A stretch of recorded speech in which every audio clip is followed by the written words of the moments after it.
یہ میدان بدر ہے، یہ صحابہ کرام کی قبریں ہیں، اور صحابہ کرام بتا رہے ہیں کہ یہ پہاڑی کے اوپر دفاع کے لیے کھڑے تھے، اور بعد میں کفار ادھر سے انٹر ہوئے تھے، اور جو جنگ کا میدان ہے وہ ادھر بنا تھا سامنے، جو ابھی میں ویڈیو میں دکھا رہا ہوں، اور اس پہاڑی میں دفاع کر رہے تھے، یہ پہاڑی دفاع میں تھے، بہت بڑی تھی، ابھی بتا رہے ہیں کہ یہ بس چھوٹا رہ گیا پانی کی وجہ سے ایسے ایسے۔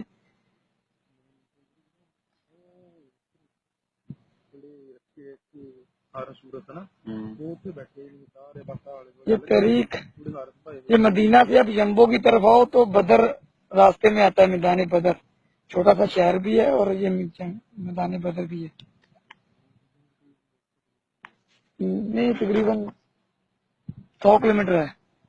یمبو کی طرف۔